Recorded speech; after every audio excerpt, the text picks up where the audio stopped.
Hello everyone, आज हम एक शॉर्ट स्टोरी डिस्कस करने वाले हैं। उसका नाम है एन एस्ट्रोलॉजर्स डे।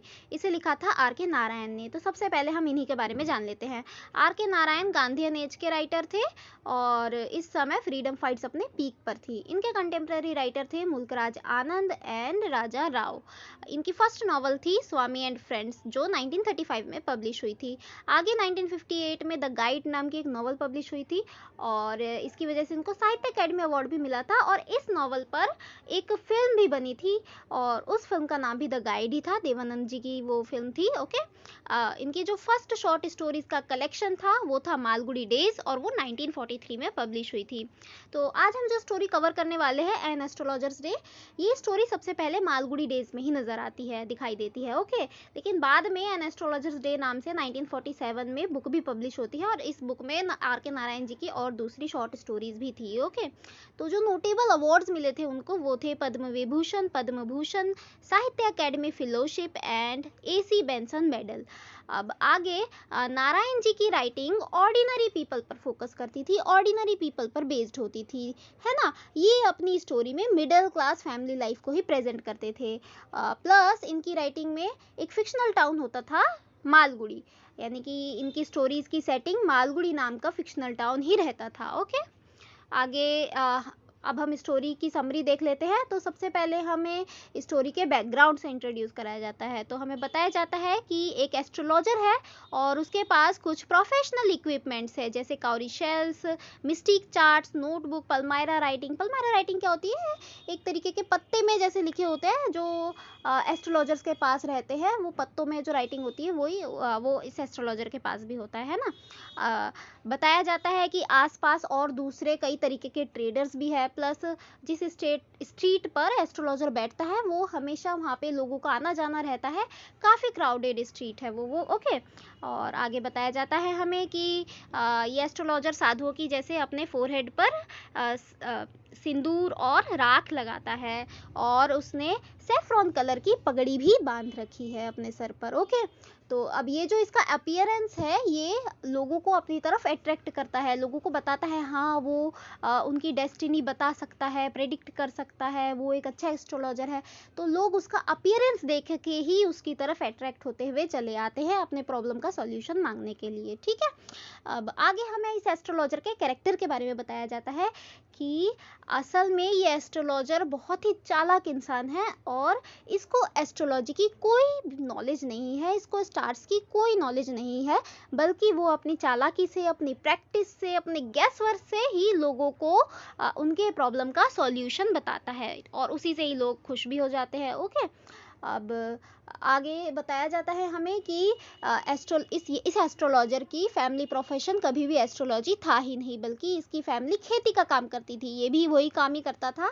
लेकिन अभी रीज़न हमें नहीं बताया जाता, किसी अनजान रीज़न की वजह से वो अपने गांव से अपनी पत्नी के साथ बहुत दूर यहाँ भाग आता है और यहाँ आके एस्ट्रोलॉजर बन जाता है। ठीक है, तो अब वो वहाँ से क्यों भाग आया अभी तक ये रीज़न हमें नहीं पता है। ओके, आगे स्टोरी में हमें बताया जाता है कि एक रात को जब एस्ट्रोलॉजर अपना सामान पैक कर रहा था घर जाने के लिए, घर जाने की तैयारी कर रहा था, तब उसके सामने एक मैन आ जाता है।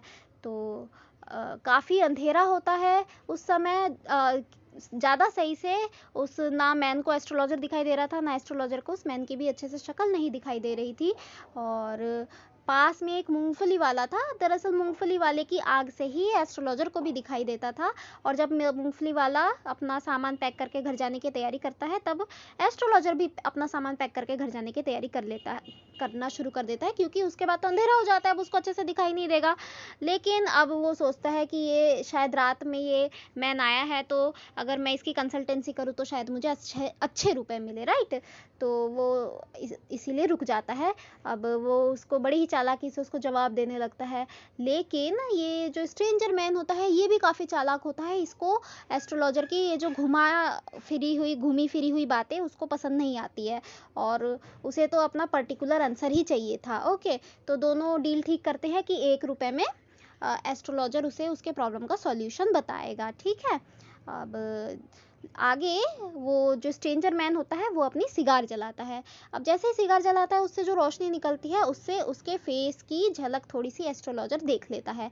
अब उस मैन को देखते के साथ ही एस्ट्रोलॉजर थोड़ा सा अनकंफर्टेबल फील करने लगता है, जैसे उसने उसको पहचान लिया हो। ओके। अब आगे वो उसके जल्दी जल्दी उसको प्रॉब्लम का सॉल्यूशन बता के भागने के बारे में सोचता है। तो वो उस मैन को बताता है कि दरअसल उसको किसी ने पीठ पर किसी ने चाकू मार दिया था और मरता छोड़ गया था, ठीक है। और आगे वो उस मैन का सही नाम भी प्रेडिक्ट कर देता है, वो बता देता है कि उसका नाम गुरु नायक है। अब ये सब सुन के गुरु नायक बिल्कुल एस्टोनिश्ड रह जाता है, बिल्कुल अचंभित रह जाता है। वो सोचता है ये एस्ट्रोलॉजर को कैसे सब कुछ पता चल गया। वो उस पे की बातों पर विश्वास करने लगता है और वो उस एस्ट्रोलॉजर से पूछता है कि वो उसका जो मर्डरर था वो उसे काफ़ी दिनों से ढूंढ रहा है, तो वो उसको कैसे ढूंढ सकता है, ठीक है। तो एस्ट्रोलॉजर उसे बताता है कि जो मैन है जो जिसने उसके मर्डर करने की कोशिश करी थी, गुरु नायक के मर्डर करने की कोशिश करी थी, उसको भी ईश्वर ने सज़ा दे दी है और 4 महीने पहले ही वो लॉरी के नीचे आके मारा जा चुका है, ठीक है। आगे वो गुरु नायक को ये भी कहता है कि उसे यहाँ से दूर चले जाना चाहिए और वो वापस यहाँ पे दोबारा ना आए और उसका जो मर्डरर है वो तो मारा जा चुका है, ठीक है। ये सुन के गुरु नायक चला जाता है। अब आगे एस्ट्रोलॉजर घर वापस आता है और देखता है कि वो जो मैन है उसने तो 1 रुपए दिए ही नहीं थे, बल्कि उसने 12.5 आना दिए थे, ठीक है। तो ये देख के थोड़ा सा एस्ट्रोलॉजर दुखी हो जाता है, लेकिन आगे एंड पे वो अपनी पत्नी को बताता है और अब हमें जो है ये राज से पर्दा उठता है, हमें सच्चाई पता चलती है कि वो जो एस्ट्रोलॉजर है उसी ने ही गुरु नायक को मारने की कोशिश करी थी गाँव में, ठीक है। जो उसका मर्डरर था, उस गुरु नायक का मर्डरर वो कोई और नहीं बल्कि एस्ट्रोलॉजर ही था। और एस्ट्रोलॉजर इतने दिनों से सोचता था कि उसने उसकी मर्डर किया है, इसीलिए वो वहाँ से भाग आया इतने दूर ताकि कोई लोग उसे पहचान ना सके, ठीक है। अब लेकिन वो इस बात से खुश है कि उसकी वजह से किसी का मर्डर नहीं हुआ है, वो मर्डरर नहीं है, ठीक है। तो इस बात से अब उसको शांति पड़ती है और वो अपनी पत्नी को बताता है मैं खुश हूँ कि मैं मर्डरर नहीं हूँ, मेरे हाथों किसी का मर्डर नहीं हुआ है। ओके।